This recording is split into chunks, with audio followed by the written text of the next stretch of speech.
وہ شان خلق دو عالم، درود ان پر سلام ان پر میرے مولا، یہ موقع دے کہ ختم الانبیاء دیکھوں۔ حیثیت اللہ کے نبی کا امتی ہونے کے اپنی ذمہ داری کا احساس، میں اپنی بیوی کا ذمہ دار ہوں یہ مجھ کو یاد ہے، میں اپنے بچوں کا ذمہ دار ہوں یہ مجھ کو یاد ہے، میں اپنے ماں باپ کا ذمہ دار ہوں یہ مجھ کو یاد ہے، لیکن میں اللہ کے نبی کے دین کا ذمہ دار ہوں۔ آج امت اس ذمہ داری کو بھول گئی،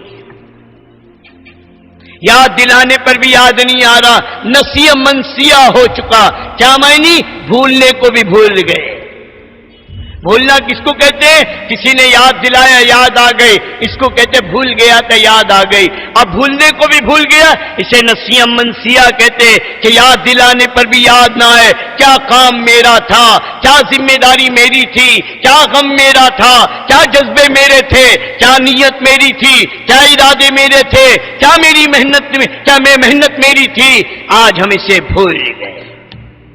ہم کس باغ کی ڈال کے میرے دوستوں پنچھی تھے، ہم اپنے کام کو بھول گئے۔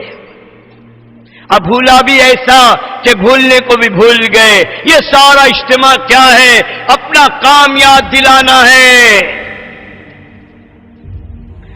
آج دکان کو کہتا my job, my duty, my work, اور اللہ کا نبی کہہ رہا ہے یہ میرا کام ہے، یہ میری ڈیوٹی ہے۔ قل ھذی سبیلی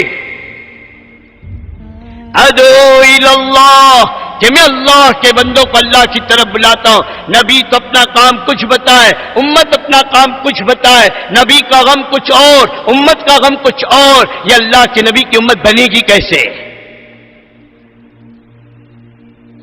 کیوں بھائی؟ ہمارا غم وہ جو ہمارے نبی کا، ہماری فکر وہ جو ہمارے نبی کی، اور ہماری محنت وہ جو ہمارے نبی کی، اور بحیثیت اللہ کے نبی کا امتی ہونے کے اپنے کو پورے عالم کا ذمہ دار سمجھو۔ اب پوری دنیا میں قیامت تک کے لیے اللہ کے دین کا پہنچانا، اللہ کے دین کا پھیلانا، بھٹکی ہوئی انسانیت کو راہ بتانا، یہ ہر فرد امت کی ذمہ داری ہے، ہر مرد کے ذمے، ہر عورت کے ذمے، ہر بچے کے ذمے۔ یہ تین ہی طبقہ ہے امت کا، چوتھا کوئی طبقہ نہیں۔ آج یہ پہچان کے لیے یہ ڈاکٹر، یہ انجینئر، یہ وکیل، یہ منسٹر، بیرسٹر، یہ آج کی دنیا کے طبقے ہیں، ورنہ اسلام میں اور دنیا میں تین ہی طبقے، مرد، عورت اور بچہ۔ ایک گھر کا نظام اس سے، ایک بستی کا نظام اس سے، ایک شہر کا نظام اس سے، ملک کا نظام اس سے، اور پورے عالم کا نظام اس سے۔ اور ان تینوں طبقوں میں جب تک دین نہیں آئے گا، مکمل دین نہیں بن سکتا، کامل دین نہیں بن سکتا۔ میرے دوست بزرگوں، ادخلوا فی السلم کافہ والی ذمہ داری پوری نہیں ہو سکتی۔ اگر آدمی اپنی ذات سے دیندار ہے اور گھر میں دین نہیں ہے، عورت کی بے دینی مرد کی دینداری کو برباد کر دے گی۔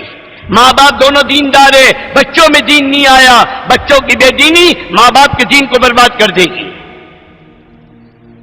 تینوں طبقے میں یہ ملت ابراہیمی ہے، اور ملت ابراہیم میں تین طبقے کی قربانی، مرد، عورت اور بچہ۔ حضرت ابراہیم، حضرت ہاجرہ، حضرت اسماعیل علیہ السلام، ان تین طبقے کی قربانی پر اللہ نے وادی غیر ذی زرع کو بلد الامین بنایا، زمزم جیسی نعمت اللہ نے عطا فرمائی، بیت اللہ کی تعمیر کروائی، اور بیت اللہ کو اللہ تبارک و تعالیٰ نے توحید کا مرکز بنایا، اور حضرت ابراہیم علیہ السلام کی آواز کو ماؤں کی پیٹوں تک پہنچایا۔ پھر ابراہیم علیہ السلام کی دعا پر اللہ نے امام الانبیاء کو پیدا فرمایا، اور اللہ پاک نے ابراہیم علیہ السلام کی دعا پر میرے نبی کو یہ امت عطا فرمائی۔ سب مانگی گئی ہے۔ ابراہیم خلیل اللہ اس خاندان کی قربانی پر سے دے کر سب مانگا ہے۔ ہر سال قربانی، عید الاضحیٰ، حضرت اسماعیل کی قربانی کی یادگار ہے۔ ایک خاندان کی قربانی قیامت تک کے لیے ساری چیزیں محفوظ کر دی گئی۔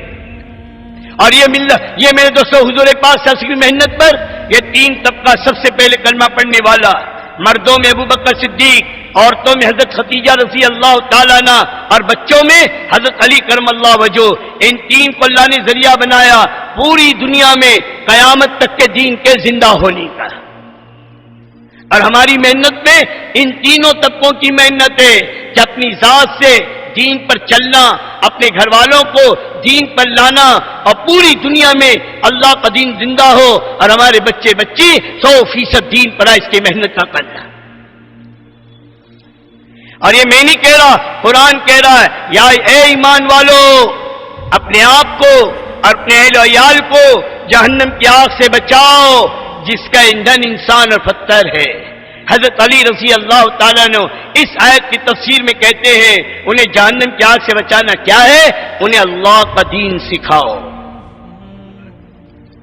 اور گھر میں دین ڈنڈے کے ذریعے سے نہیں آئے گا، گھر میں دین مار پیٹ سے نہیں آئے گا، گھر میں ایک دین گالی گلوچ سے نہیں آئے گا، اس سے ضد آئے گی، نفرت آئے گی، اور دل ہی دل میں دین کی بے وقتی آئے گی۔ اسی لیے اللہ کے نبی پاک صلی اللہ علیہ وسلم نے فرمایا جو اپنے گھر والوں کے ساتھ اچھا ہے وہ اللہ کی نگاہ میں بھی اچھا ہے، اور تم میں سب سے زیادہ میں اپنے گھر والوں کے ساتھ اچھا ہوں۔ سب سے زیادہ حکمت، سب سے زیادہ نرمی، سب سے زیادہ محبت، سب سے زیادہ شفقت اور سب سے زیادہ اخلاق کا مظاہرہ گھر والوں کے ساتھ تھا۔ آج ہمارا حال کیا ہے؟ ہم باہر بہت سافٹ ہے، ویری سافٹ، بلکہ سافٹ آئس کریم ہے۔ ارے کبھی کھائی نہیں کھائی؟ ہاں بھائی، سافٹ آئس کریم منہ میں رکھو تو پگھل جاتی ہے۔ ہم کہتے ہم نے حاجی صاحب کو کبھی غصے میں نہیں دیکھا، ہر وقت اسمائل، ہر وقت مسکراتے رہتے ہیں، ویری انجوائمنٹ، ویری انجوائمنٹ۔ اور جب گھر میں جاتے ہیں اور سیڑھیوں پر چڑھتے ہیں، اور جب سیڑھی قدموں کے ہاتھ گھر پہ پہنچتی ہے، گھر والوں کی دل کی دھڑکنیں تیز ہو جاتی ہے، اور دل ہی دل میں کیا کرتے ہیں؟ جل تو جلال تو صاحب کمال تو آئی بلا کٹال تو، کہ وہ ہمارا گھر میں یہ حال ہے، گھر میں نہ، ہمارے اخلاق گھر میں نہیں ہے، ہماری محبت گھر میں نہیں ہے، ہماری نرمی گھر میں نہیں ہے۔ خود اللہ قرآن میں کہہ رہے نبی جی اللہ نے آپ کو نرم بنایا ہے، اگر آپ سخت ہوتے کوئی بھی آپ کے قریب نہ آتا۔ سب سے زیادہ نرمی گھر والوں کے ساتھ، لیکن آج ہمارا گھر والوں کے ساتھ معاملہ ہی اور ہے۔ اس لیے ضدیں ہیں، نفرتیں ہیں، اور ہماری محنت میں رکاوٹیں ہیں۔ اور اللہ کے نبی کی محنت میں سب سے پہلے اللہ کے نبی نے، امام الانبیاء نے، آقا مدنی نے اپنی دعوت میں اپنی بیوی کو شریک کیا ہے۔ امت کی ماں ہے حضرت خدیجہ رضی اللہ تعالیٰ عنہ، سب سے پہلے کلمہ پڑھنے والی۔ پھر مدینہ کی مالدار ترین عورت، گھر میں سونے اور چاندی کے اینٹیں تھی، وہ سارا مال لا کر اللہ کے نبی کے قدموں میں ڈال دیا، کہا یا نبی اللہ میں اور میرا یہ مال سب اللہ کے دین کا۔ سب سے پہلے نبی کے ساتھ عبادت میں شریک ہونے والی، سب سے پہلے نبی کے ساتھ دعوت کے میدان میں قدم رکھنے والی، سب سے پہلے میرے نبی کے ساتھ میرے دوست بزرگوں 3 سال شیب ابی طالب میں پتے چبانے والی، یہ مکہ کی مالدار ترین عورت اپنا جان، اپنا مال، اپنی صلاحیت، اپنی صحت سب اللہ کے دین پر لگا دی، اور اس سال میں دنیا سے رخصت ہوئی ہے۔ گھر میں 3 دن کا فاقہ تھا، اور بدن پہ جو کپڑے تھے اس میں 13 پیون لگے ہوئے تھے۔ یہ مالدار، مکہ کی مالدار ترین عورت ہے، اور اللہ کا سلام آیا ہے۔ اللہ سے بڑھ کے قدردان کون ہے قربانیوں کا؟ اللہ سلام بھیج رہے، اے محمد صلی اللہ علیہ وسلم، حضرت خدیجہ کو اللہ نے سلام بھیجا ہے۔ جبرائیل نے آ کر بشارت سنائی، عورت بلند ہوگی تو اتنی بلند جائے گی۔ اماں جان پہ سلام آیا۔ میرے دوستو، یوسف علیہ السلام پر تہمت لگی، اللہ نے بچے کے ذریعے سے میرے دوست صفائی پیش کروائی۔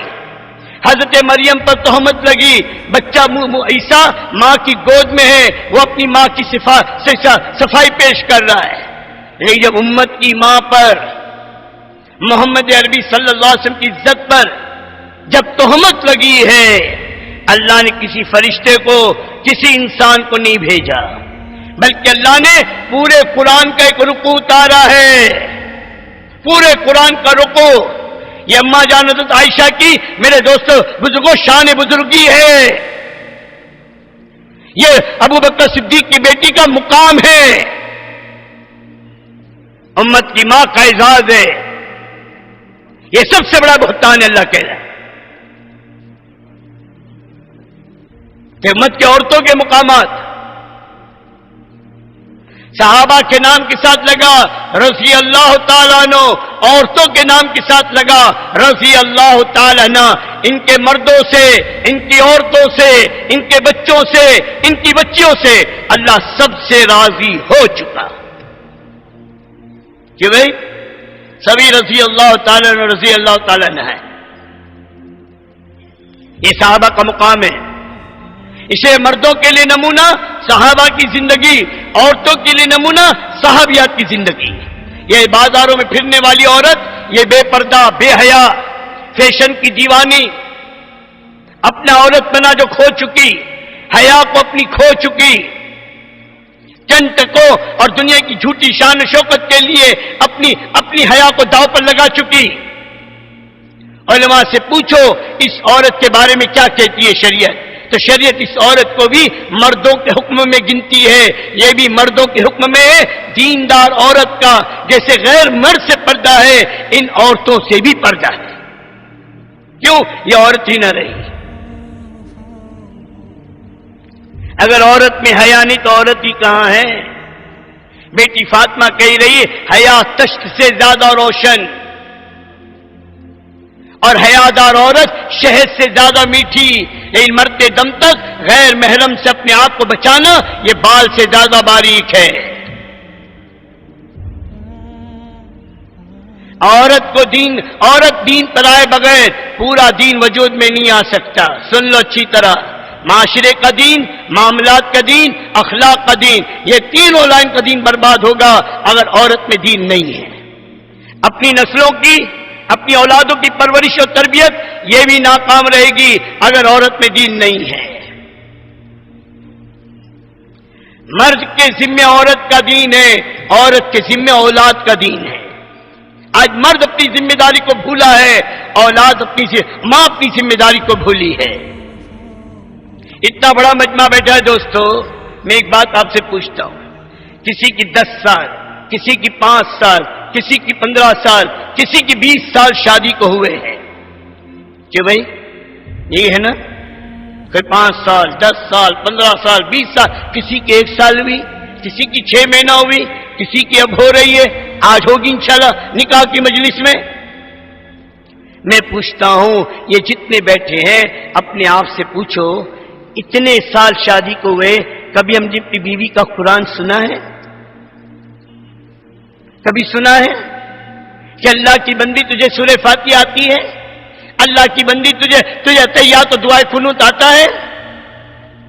اللہ ماشاءاللہ سب کو تو میں نہیں کہہ سکتا، کوئی ہوگا دل کا جلا جس نے سنا ہوگا، ورنہ آج ہمیں اس کی فرصت کہاں ہے.